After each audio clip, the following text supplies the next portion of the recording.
Right. Please continue to help us to share and like. Um, we are making progress, my people. We are making progress because things Yes. are happening. People are talking about the new and emerging African leaders. These are the leaders that we've been praying for, asking for, the ones that will truly represent our interests and not the interests of the colonial monsters. So the paradox of plenty in Africa, or the resource curse, referred to a situation where a country has an export-driven natural resources sector that generates large revenues for the government. They lead paradoxically to the economic stagnation and political instability. So to break it down, you have something, but it's not benefiting you. It's benefiting somebody else. The true owners are not benefiting, it's benefiting some random thing that you don't even know where it's coming from. You saw our sister, if the wife of the president of Sierra Leone, telling you how they come and they take it. So celebrating independence and thinking you're free is a waste of time. So amidst the current global crisis, it is crucial to acknowledge the immense potential of emerging African leaders because they are there. They have always been there. It's just that the criminals are louder. The criminals are the ones that the colonial monsters and terrorists, if you ask me, put in place. Our good brothers and sisters that understand the need to share resources, to listen to the heartbeat of their people and make decisions based on the sufferings of their people. They have always been there, but they were overshadowed. So their role in building viable, so I'm talking about these emerging African leaders, their role in building viable and stable nations that will significantly and meaningfully contribute to the global economy will give us a beacon of hope and change. And God knows that the global economy needs people like that right now. With all the things going on, with them fighting each other, they want to start wars so they can sell their weapons, and now we're here as if we are all on drugs. We don't know what people are doing when we should be building.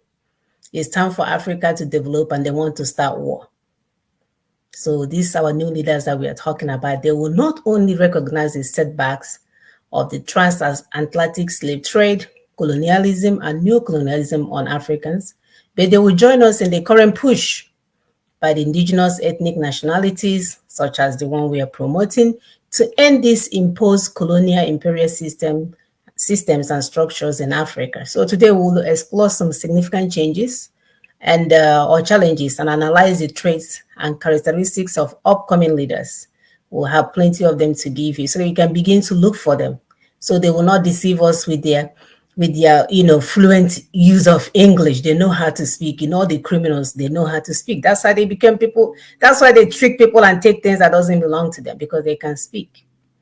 So in addition, we will shed light on certain African societies, such as Alibo, where we come from, where the people elect their leaders, and we'll continue to educate Africans on the significance of working with leaders who comprehend and uphold the principles of self-determination and genuine democracy in Africa.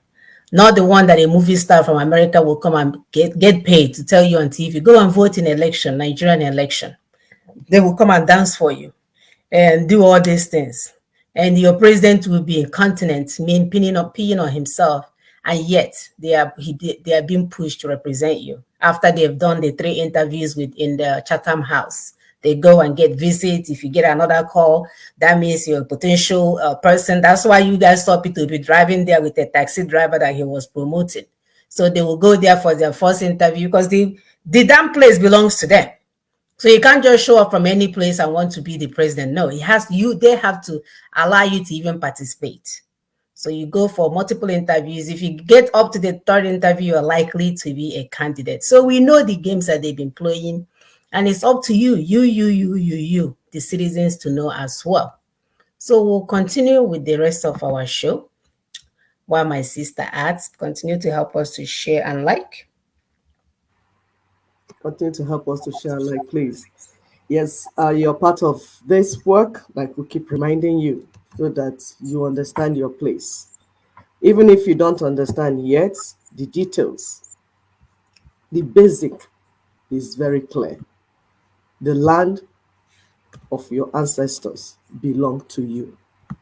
and you have the right to live there, manage resources on those lands, use them to take care of your people, and then sell it to whoever you want to sell it to, and then use the money to take care of your people. These are human rights, basic rights. Self-determination is a basic right. You don't need anybody's permission to exercise it.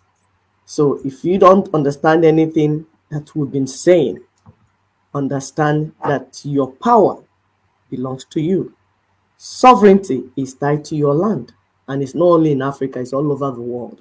That's how the Englishman is living in England, just like Igbo man and Igbo woman is living in Igbo land. So if you have to get visa to go to England, it means you're not indigenous there. And if you have to get there and be like a stranger, it means it doesn't belong to you. Why then is it that your land, you are not able to manage the resources on your own land by yourself and decide who comes and who goes? That is self-determination. So the white man already had self-determination all these years. You. Don't allow anybody to bamboozle you with any religion, be it Islam, be it Christianity, even traditional worship, to make you not to critically think about the things that you should think about, especially when you have children in this world that needs to be taken care of. We're talking about new and emerging African leaders, the leaders that will stand by their people, work with their people, not working for the enemy. Thank you.